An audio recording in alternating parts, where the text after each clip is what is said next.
Assalamualaikum warahmatullahi wabarakatuh. Alhamdulillahirrabbilalamin, pada kesempatan yang berbahagia ini kami masih dapat menyapa Sobat Satu dalam suasana Ramadan, suasana yang dinanti-nantikan dan dirahmati oleh Allah insya Allah.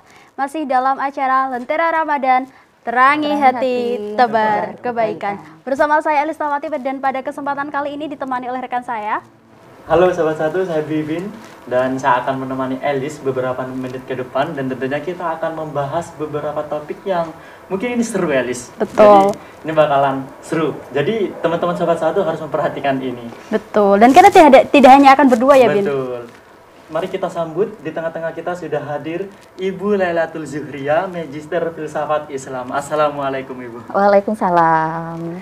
Ya, sapa Sobat Satu, Bu. Baik, Assalamualaikum Sobat Satu, salam sehat untuk kalian semua. Waalaikumsalam warahmatullahi wabarakatuh. Lancar ya Bu puasanya? Alhamdulillah sejauh ini lancar, cuma memang di hari yang pertama kemarin sempat bolong sih, biasa kan perempuan ya. Siklus biologis lah kira-kira. Iya. Kalau istilahnya tidak dapat apanya ya Bu? Kepalanya. Tidak dapat kepalanya, semoga nanti di belakang dapat ekornya lah kira-kira. Elis gimana, lancar Elis? Alhamdulillah masih aman ini. Luar biasa. Oke, Bibin, pada kesempatan kali ini kita tentunya ya masih dalam suasana Ramadan, yang pasti kita juga akan membahas tentang di bulan Ramadan kan kita melaksanakan ibadah puasa. Tapi yang menarik, Bibin, pada kesempatan kali ini kita tidak hanya berbicara seputar puasa saja, tetapi puasa menurut kajian filsafat. Keren gak sih? Kira-kira pandangan filsafat mengenai puasa itu seperti apa? Kemudian bagaimana sebetulnya yang dimaksud berpuasa itu? Dan yang pasti adalah kita dalam berpuasa itu secara filsafat itu apa saja sih yang mungkin harus kita tahan atau bagaimana? Atau secara bahasa seperti apa? Dan itu akan pada kesempatan kali ini dibahas oleh Ibu Laila. Baik, terima kasih. Assalamualaikum warahmatullahi wabarakatuh, Sobat Satu. Alhamdulillahirabbil alamin. Pada kesempatan kali ini perkenankanlah saya untuk menyampaikan sedikit materi berkaitan dengan puasa dalam kajian filsafat.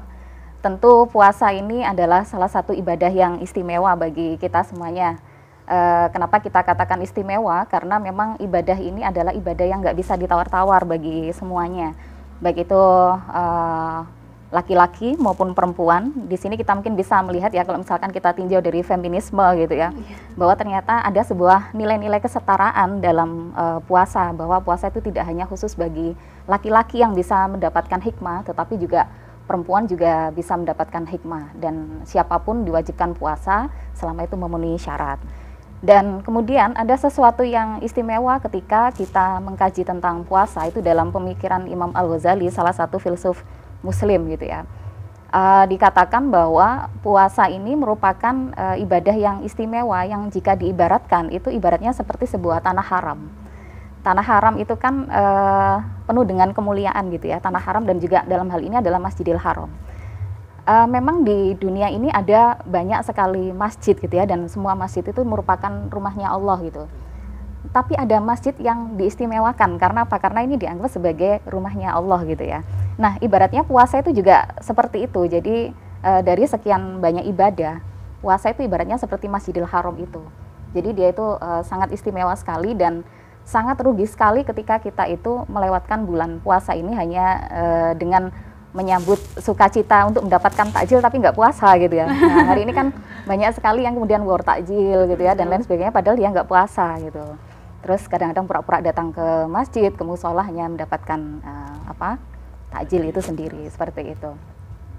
Dan sebenarnya kalau kita berbicara tentang puasa, ini sebenarnya kadang-kadang kalau kita ngobrol dengan mahasiswa gitu ya, buat apa sih puasa gitu ya? Toh puasa itu kan, saya kan sudah pernah puasa itu dulu pas kecil, itu kan sudah pernah diminta untuk puasa gitu ya. Seolah-olah bahwa puasa itu adalah sesuatu beban yang berat, di mana di balik itu kayak gak ada sesuatu yang istimewa gitu. Kadang-kadang mungkin ini ya, mungkin kalau di UIN 1 semoga nggak ada gitu ya, mungkin itu di kampus sebelah lah mungkin ya. Kadang-kadang kalau pas bulan puasa seperti ini mungkin masih banyak beberapa mahasiswa itu yang berada di warung-warung seperti itu gitu ya, mungkin pada siang hari itu sibuk untuk makan siang dan lain sebagainya. Nah, sebenarnya kalau kita melihat puasa itu, kalau misalkan dianalogikan, itu kan seperti seorang dosen yang sedang memberikan tugas makalah kepada mahasiswanya gitu ya. terkadang mahasiswa itu melihat bahwa makalah itu adalah kepentingan dosen gitu. Padahal sebenarnya kalau kita mau melihat secara lebih dalam, makalah itu kan sebenarnya adalah kebutuhan bagi mahasiswa itu sendiri. Kenapa harus mengerjakan makalah gitu ya dengan standar tertentu, misalkan ada beberapa dosen yang harus mengerjakan itu 15 halaman dengan harus membaca literatur bahasa asingnya sekian persen, misalkan bahasa Indonesianya sekian persen. Di balik itu sebenarnya ada maksud tertentu yang penuh dengan kebaikan-kebaikan. Mahasiswa kalau nggak disuruh bikin makalah, kadang-kadang dia itu nggak mau membaca gitu ya. Dengan membuat makalah itu sebenarnya mereka terlatih untuk bisa menulis dengan baik, terlatih untuk bisa mengkaji berbagai sumber referensi yang melimpah, yang mungkin dia dengan membuat makalah itu bisa mendapatkan sesuatu hal yang baru. Nah, begitu juga dengan puasa ya. Jadi puasa itu bukan semata-mata adalah untuk Tuhan. Sebenarnya Tuhan itu tidak butuh lapar dan haus kita gitu ya. Jadi sebenarnya kitalah yang butuh puasa itu sendiri. Karena apa? Karena sebenarnya dengan berpuasa itu sendiri, Tuhan itu sedang mendidik kita semua gitu. Mendidik dari aspek apa? Dari dua aspek terutama ya. Dari aspek yang pertama adalah dari aspek jasmani, kemudian yang kedua adalah dari aspek rohani.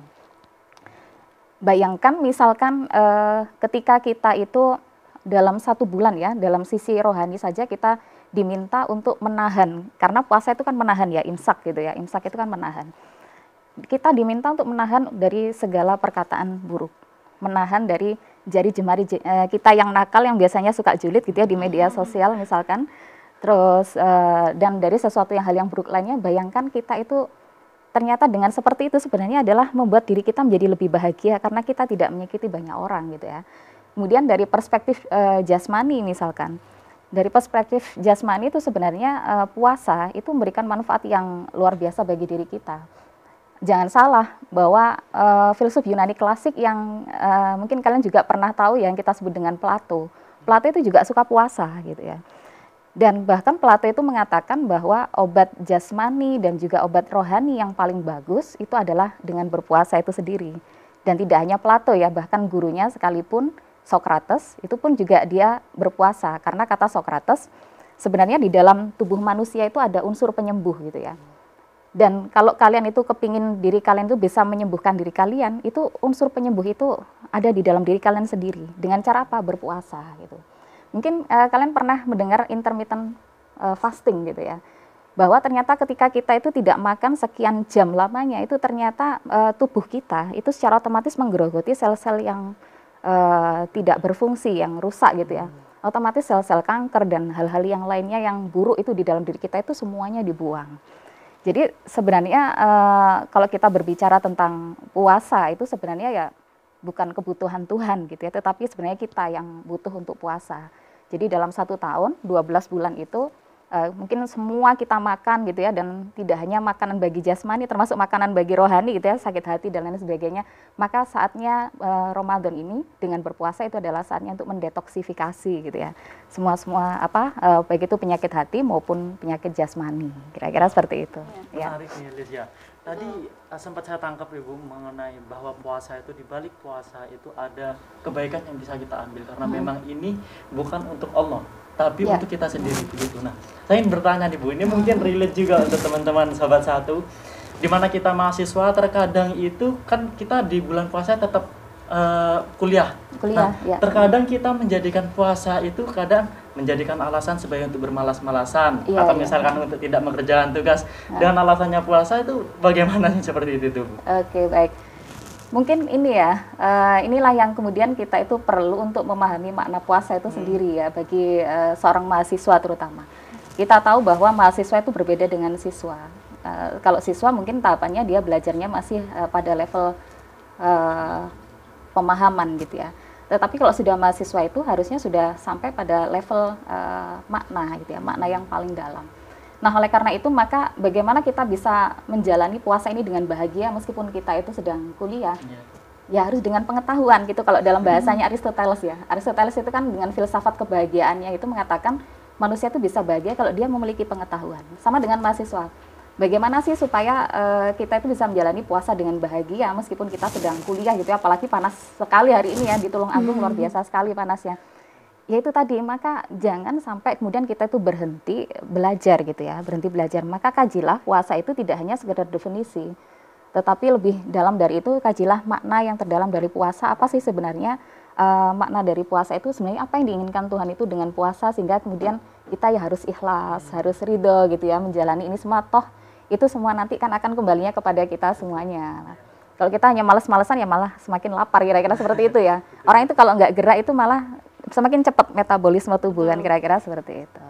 Jadi ya seperti itu, kalau kepingin menjalani puasa dengan bahagia ya sebelum kemudian melakukan puasa, sambil mengkaji terkait dengan puasa tersendiri itu apa sih hakikat puasa, dan sebenarnya puasa itu manfaatnya untuk siapa. Nah itu pasti akan, karena manfaatnya untuk diri kita sendiri ya, kita harus bersemangat gitu ya untuk menjalani itu semua gitu. Nah Bu, terus dari mana kita bisa mengawali pengertian kita tentang makna sesungguhnya dari puasa itu sendiri, mengingat karena memang sejauh ini kan entah saya ataupun Bimin atau masih sobat satu di luar sana pasti juga masih berpikiran bahwasannya puasa ini untuk Allah.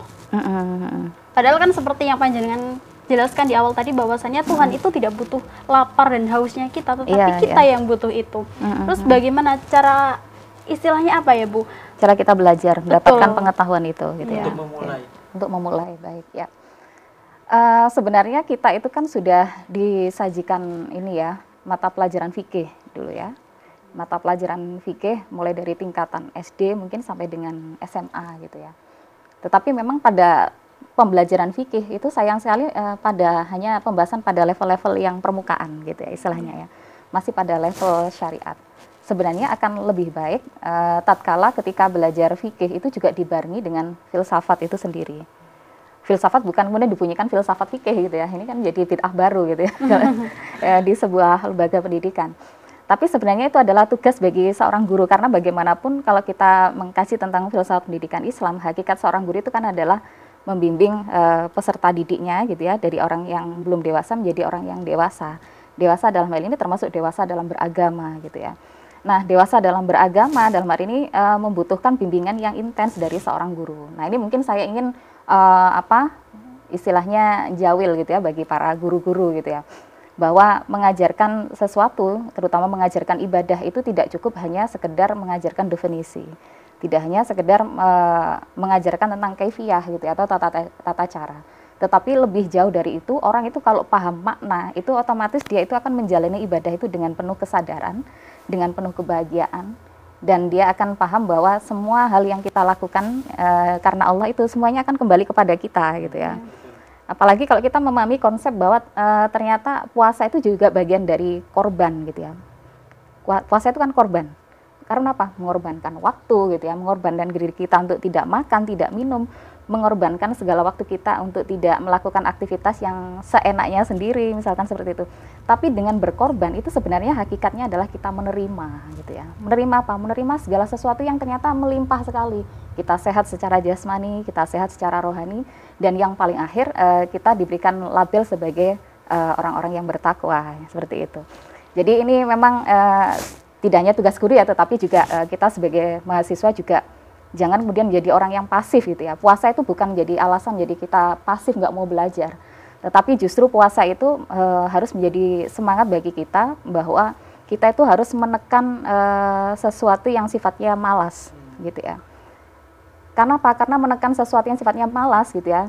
Kita menekan sifat malas untuk belajar, untuk mendapatkan apa? Mendapatkan ilmu pengetahuan yang lebih melimpah. Itu tadi. Mengorbankan waktu untuk membaca, mengorbankan waktu untuk ikut kajian, tapi kita akan mendapatkan sesuatu yang lebih banyak gitu ya, yang berlimpah untuk kita semua. Jadi seperti itu. Berarti pada intinya adalah ketika kita mengetahui makna dari suatu ibadah, maka kita akan cenderung bahagia dalam menjalankannya ya Bu? Betul sekali, ya. Itu berarti salah satu tanda-tanda yang akan kita rasakan apabila kita benar-benar menikmati ibadah tersebut. Itu seperti itu ya Bu? Okay. Jadi memang indikator seseorang yang bisa ini ya, memahami dirinya, kalau dalam filsafat eksistensialisme gitu ya. Kesadaran eksistensialisme itu menuntut seseorang untuk bisa memahami dirinya, bagaimana dirinya memperoleh kebahagiaan gitu ya.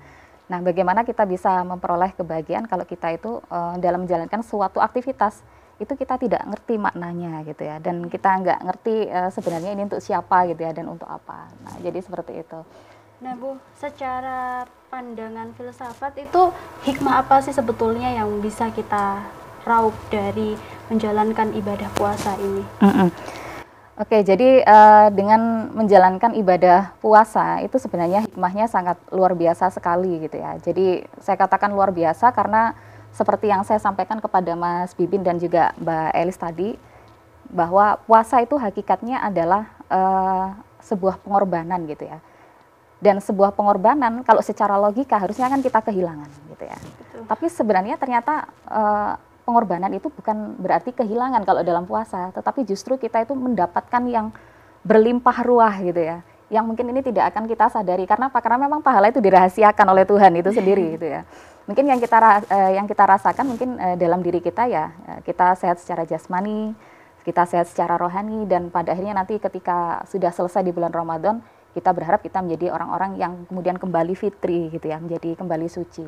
Dan saya rasa memang ini sebagai sebuah spirit Ramadan. Ramadan itu kan berarti membakar gitu ya. Membakar berarti membakar semua hal yang jelek-jelek yang berada di dalam diri kita melalui apa? Melalui puasa itu sendiri gitu. Jadi ya itu maknanya. Jadi puasa itu sebenarnya adalah berkorban, tetapi berkorban bukan untuk kehilangan gitu ya, tetapi berkorban untuk mendapatkan limpahan rahmat dan berkah dari Tuhan itu sendiri. Gitu. Menyambung ke pertanyaan Elis yang tadi nih Bu. Ini saya sering dengar. Ini mungkin Elis juga. Tidurnya orang puasa itu adalah ibadah. Nah, itu bagaimana itu, Bu? Iya.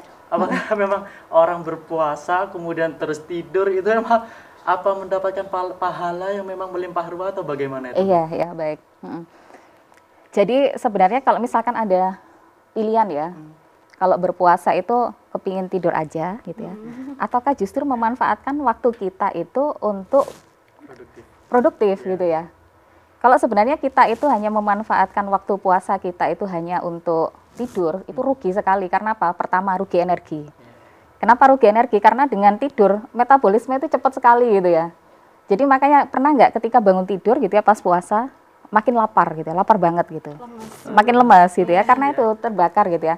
Dan selain itu, kita harus tahu bahwa puasa itu sebenarnya bukan ibadah untuk diri kita saja, tetapi juga untuk orang lain gitu ya. Nah, oleh karena itu maka akan lebih baik ketika kita itu menjalani puasa ya harus produktif gitu ya. Ya jangan hanya dengan tidur-tiduran gitu. Kalau dengan tiduran maka berpuasa itu tidak akan ada maknanya ya. Justru tantangan terberat ketika kita mau menjalani itu justru malah kita akan mendapatkan sesuatu yang berlebih gitu ya. Nah, jadi kalau kita misalkan hanya tidur saja ya mungkin yang akan kita dapatkan mungkin kita akan melupakan sejenak gitu ya kelaparan kita. Tapi kalau misalkan kita mau mengisi puasa itu dengan aktivitas yang beragam gitu ya, yang menebar kebaikan kepada banyak orang, melakukan kajian gitu ya, dan seterusnya itu saya rasa justru akan memberikan manfaat yang lebih. Mungkin itu tidak hanya bagi orang lain, tetapi juga sebenarnya untuk diri kita sendiri juga. Seperti itu.